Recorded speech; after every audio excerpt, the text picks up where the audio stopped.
عام لڑائی کا آغاز ہوا۔ سیدنا علی اتنی دلیری سے لڑے کہ دشمنوں کی صفیں الٹا کر رکھ دی، دوسرے مسلمان بھی اسی جوش و خروش سے لڑے، اور بالآخر بدر کے میدان میں فتح نے مسلمانوں کے قدموں کو چوما۔ ابو جہل سمیت 70 سردار کفار کے بڑے بڑے وہ جہنم وارد ہوئے۔ جنگ احد کے اندر بھی سیدنا علی رضی اللہ عنہ وارضا اسی فطری جوش اور دلیری سے لڑے۔ جب کافروں کی طرف سے طلحہ بن ابی طلحہ میدان میں نکلا اور آواز لگا کر کہا کون ہے مسلمانوں میں سے جو میرے مقابلے کے لیے آئے، اس کی للکار سن کر شیر خدا سیدنا علی دوڑتے ہوئے آئے۔ ابھی طلحہ سنبھل نہ سکا تھا کہ ایک ہی وار میں اس کے جسم کو کاٹ ڈالا۔ اللہ کے شیر، دلیر، مسلمانوں کے بہادر کمانڈر۔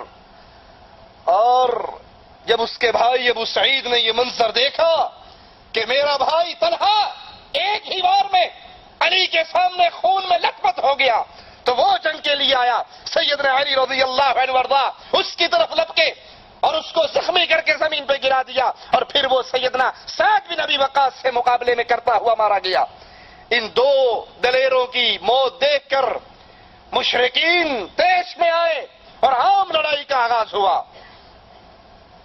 ادھر سیدنا علی ہیں، سیدنا حمزہ ہے رضی اللہ عنہما، ان دونوں نے کفار کی صفوں کو گھیر ڈالا، ان کی تلوار چلتی گئی اور یہ دشمنوں کے لشکر کے اندر دور تک جا گھسے۔ کفار نے جب اپنی لاشوں کو کٹتے ہوئے دیکھا، نوجوانوں کو گرتے ہوئے دیکھا، وہ الٹے قدموں دوڑنے لگے۔ لیکن ادھر مسلمانوں کا وہ گروہ جس کو آقا علیہ الصلوۃ والسلام نے درے کے اوپر مقرر کیا تھا اور انہیں حکم دیا تھا کہ جب تک میں نہ کہوں تم نے یہاں سے واپس نہیں ہٹنا، انہوں نے دیکھا کفار تو بھاگ رہے ہیں، ان کے تو قدم اکھڑ گئے، وہ اپنا راستہ چھوڑ کر، اپنی جگہ چھوڑ کر مال غنیمت اکٹھا کرنے کے لیے زمین پہ اتر آئے۔ کافروں کو موقع ملا، وہاں سے واپس آ کے انہوں نے حملہ کیا اور مسلمان تقریباً 70 کے قریب شہید ہوئے۔ اس وقت جو مسلمان رسول کریم صلی اللہ علیہ وسلم کے گرد ڈٹے رہے، ان کے اندر سیدنا علی رضی اللہ عنہ وارضا بھی تھے، جنہوں نے کئی کافروں کو جہنم واصل کیا۔ اور اسی جنگ کے اندر سیدنا حمزہ رضی اللہ عنہ وارضا شہادت کا مقام پایا، اور آقا علیہ الصلوۃ والسلام نے ان کے لیے کہا میرا یہ چچا سید الشہداء، تمام شہیدوں کا سردار۔ یاد کر لیجئے حضرت حسین رضی اللہ عنہ وارضا سید الشہداء نہیں ہے، جو ان کو سید الشہداء کہتا ہے وہ رسول کریم صلی اللہ علیہ وسلم کے اس فرمان کی مخالفت کرتا ہے۔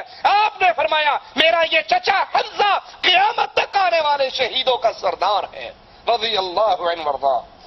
غزوہ خندق کے موقع پر جب مسلمانوں نے سلمان فارسی رضی اللہ عنہ وارضا کے مشورے کو مان کر خندق کھود لی، کافروں نے کئی دفعہ کوشش کی کہ اس کو پار کر جائے، لیکن وہ پار نہ کر سکے۔ بالآخر کافروں کا ایک بہت دلیر نامور کمانڈر عمر نام کا، وہ اس خندق کو پار کر لیتا ہے۔ سیدنا علی رضی اللہ عنہ وارضا اس کے مقابلے کے لیے اٹھتے ہیں، رسول کریم صلی اللہ علیہ وسلم سیدنا علی کو بٹھا دیتے ہیں، رک جاؤ یہ عمر ہے۔ اور اس کی دلیری اتنی مشہور تھی عرب میں کہ 1000 سوار سے کہا جاتا تھا یہ ان سے زیادہ بھاری ہے، ان سے زیادہ طاقتور ہے، اور اس کے مقابلے کے لیے کوئی نہ نکلتا تھا۔ سیدنا علی پھر اٹھے، نبی نے پھر روکا۔ سیدنا علی تیسری بار کہتے ہیں یا رسول اللہ صلی اللہ علیہ وسلم مجھے پتا ہے یہ عمر ہے، لیکن میں آپ سے اجازت چاہتا ہوں، مجھے اس کے مقابلے کی اجازت دیجیے۔ اللہ کے حبیب علیہ الصلوۃ والسلام نے جب سیدنا علی کا یہ جوش دیکھا، جذبہ جہاد دیکھا، تو اجازت دے دی۔ سیدنا علی رضی اللہ عنہ وارضا عمر کے سامنے جا کر کھڑے ہو جاتے ہیں اور کہتے ہیں میں نے سنا ہے کہ تیرے سامنے کوئی 3 باتیں پیش کرے تو کسی ایک کو تو تسلیم کر لیتا ہے۔ وہ کہنے لگا ہاں تو نے ٹھیک سنا ہے۔ کہا میں پہلی بات یہ کہتا ہوں کہ اسلام قبول کر لے اور مسلمانوں کی صف میں شامل ہو جا۔ کہنے لگا مجھے یہ بات منظور نہیں ہے۔ سیدنا علی نے کہا دوسری بات مسلمانوں سے نہ لڑ، مسلمانوں سے جنگ نہ کر، واپس لوٹ جا۔ کہا مجھے یہ بھی منظور نہیں ہے۔ تو تیسری بات پہ سیدنا علی رضی اللہ عنہ وارضاہ نے للکار کر کہا پھر آ اور مجھ سے جنگ کرنے کے لیے تیار ہو جا۔ یہ سن کر وہ ہنسنے لگا کہ میں نے تو سوچا تھا، میری سوچ تو یہ تھی کہ عرب میں کوئی شخص عمر کے ساتھ مقابلہ نہیں کر سکتا۔ اپنے گھوڑے سے نیچے اترتا ہے، سیدنا علی کے سامنے کھڑا ہوتا ہے اور پوچھتا ہے تو کون ہے؟ جواب میں کہتے ہیں میں علی بن ابی طالب ہوں۔ وہ کہتا ہے تیرا باپ ابو طالب میرا بڑا دوست تھا، میں تجھ سے نہیں لڑنا چاہتا۔ سیدنا علی نے کہا اللہ کے دشمن، میں تجھ سے لڑنا چاہتا ہوں۔ اب عمر کو یہ للکار عرب کے معاشرے سے نہ پڑی تھی، یہ جملے سن کر تڑپ اٹھا اور اتنا شدید وار کیا۔ سیدنا علی نے اس کی تلوار کے وار کو اپنے ڈھال پہ روکا، اس کی تلوار ڈھال کو توڑتی ہوئی سیدنا علی کی پیشانی سے ٹکرائی، پیشانی پہ زخم آیا۔ زخم کھا کے اللہ کا شیر ایسے اس پہ جھپٹا اور اتنا تیز اس پہ وار کیا کہ سیدنا علی کی تلوار اس کے کندھے کو چیرتے ہوئے اس کے جسم کے ٹکڑے کر گئی۔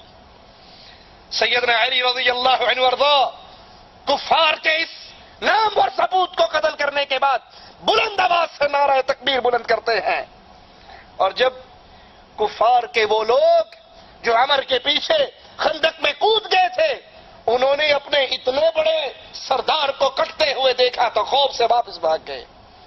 رسول کریم صلی اللہ علیہ وسلم نے بنو قریظہ سے نپٹنے کے ارادے سے جب لشکر کو روانہ کرنے کا ارادہ کیا، جنگ کا ارادہ کیا، تو سیدنا علی رضی اللہ عنہ وارضاہ کو جھنڈا دے کر آگے روانہ فرمایا۔